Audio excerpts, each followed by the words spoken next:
Saya pernah sampaikan pada Anda di awal-awal jumpa kita membahas tentang ayat ini. Nabi banyak dikisahkan dalam Al-Quran. Mulai dari kehidupan Nabi Adam. Ya, bagaimana memulai hidup di tempat baru. Kalau diturunkan tuh indah Pak Bu.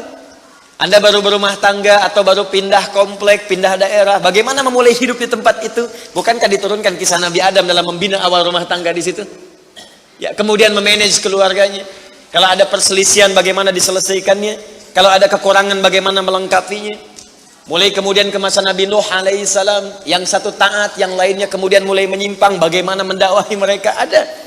Mulai ke masa Nabi Ibrahim alaihissalam, mulai ke masa Nabi Musa, ke masa Nabi Daud, Sulaiman, sampai dengan ke Isa.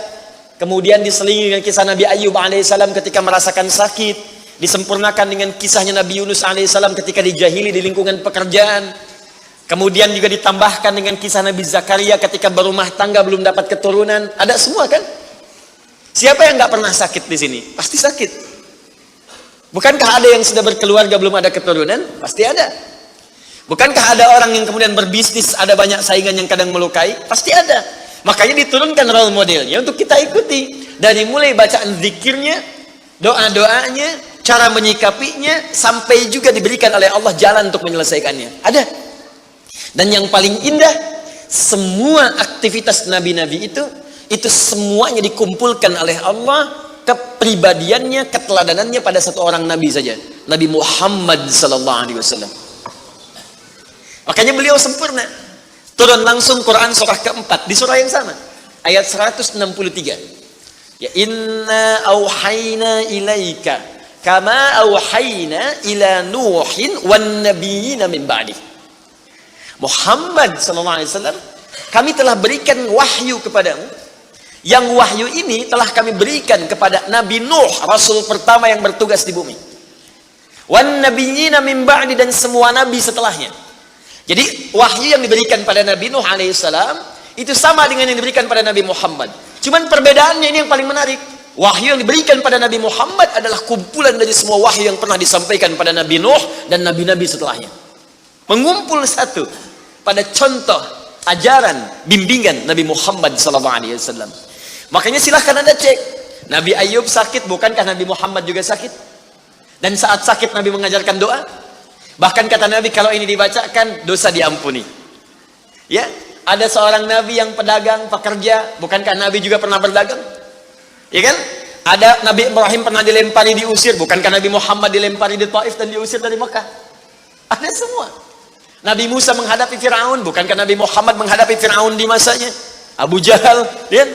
Yang lain-lainnya dikejar-kejar. Nabi Musa dikejar-kejar sampai ke Laut Merah kan? Nabi Muhammad dikejar-kejar sampai bersembunyi di Gua Thur. Ada semua. Jadi, Nabi Isa diancam dibunuh, mau disalib. Nabi Muhammad dikejar oleh 100 pemuda pasukan khusus. Ada semuanya. Jadi cukup satu orang Nabi Allah utus untuk seluruh makhluk di muka bumi, dan beruntungnya beliau adalah Nabi kita Muhammad sallallahu alaihi wasallam. Sempurna. Dirawat oleh Allah dengan sempurna. Bahkan di antara kesempurnaannya pernah diuji dengan penyakit. Nabi Ayub sakit, minta dulu sama Allah disembuhkan. Nabi Muhammad sakit, obatnya sudah ada dalam dirinya. Nabi Muhammad. Saya tunjukkan pada Anda di antara kesempurnaannya supaya paham kita cara memahaminya. Nabi Muhammad pernah diuji dengan sakit mata. Orang-orang yang tidak mengerti sejarah dan tak paham hadis menilai itu sebagai aib yang melekat. Itu orang belum paham. Tapi orang-orang yang mengerti kesempurnaan keadaan Nabi Muhammad SAW, dia memahami dengan cara yang sangat luar biasa. Nabi dibawa kemudian oleh pamannya untuk berobat. Ketika datang kemudian kepada seorang tabib, yang paling menarik apa komentarnya? Dan dia mengetahui apa jawabannya. Kenapa engkau repot-repot carikan dokter untuk menyembuhkannya? Carikan tabib untuk mengatasi penyakitnya. Ini manusia istimewa. Obatnya sudah ada dalam dirinya sendiri. Cukup keluarkan ludahnya, oleskan di matanya, maka sembuh seketika matanya. Maka ditunjukkan langsung pada saat itu, dimintakan, coba keluarkan ludahmu. Keluar ludahnya, kemudian dilapkan di matanya, selesai dan sembuh penyakitnya. Untuk menunjukkan bahwa sempurna keadaannya. Makanya saat lahir sesuai dengan ajal, ayah sudah tidak ada. Kemudian ibu cuma sebentar wafat. Kakek cuma sebentar wafat. Paman kemudian wafat. Kenapa sesuai ajal ini wafat?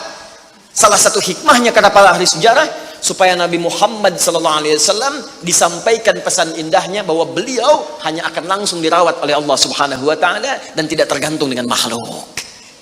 Muhammad. Coba lihat, Bapak Ibu sekalian, Nabi Musa mau berdakwah kepada Fir'aun. Berdoa dulu kan? Masih ingat doanya? Rabbi syrahli wa yassirli wahlul 'uqdatam yafqahu. Lihat, Nabi Musa alaihissalam akan berdakwah kepada Fir'aun yang dahsyatnya luar biasa, berdoa, Rabbi syrahli sadri. Ya Allah, lapangkan jiwaku, sehingga ketika Fir'aun melempariku dengan kata-kata, aku bisa bersabar karena jiwaku lapang. Rabbi syrahli sadri. Minta dulu, baru dikasih. Nabi Muhammad tidak minta, langsung turun ayat. Alam nashrah laka sadrak.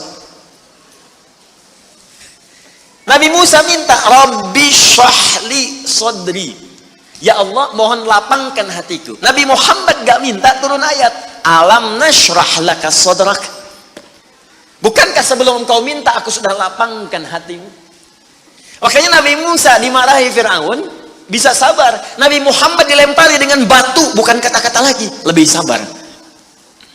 Wa yassirli amri, minta ringankan urusanku. Nabi Muhammad gak minta, turun ayat. Wa nuyassiruka lil yusra.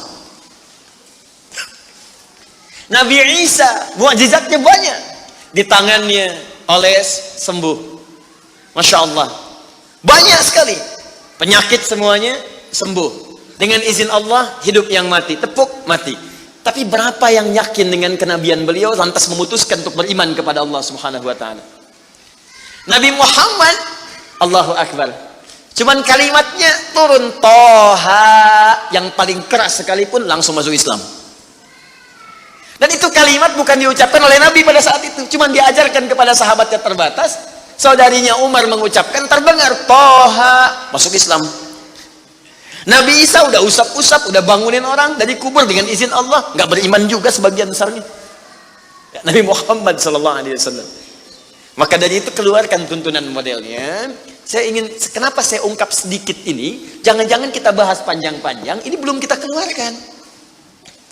Coba, kan tuntunan Nabi itu banyak, dari bangun tidur sampai tidur lagi. Ya, coba keluarkan kemudian tuntunan itu. Mulai hari ini, pekan depan sepekan belajar cara bangun tidur dulu, ala Nabi.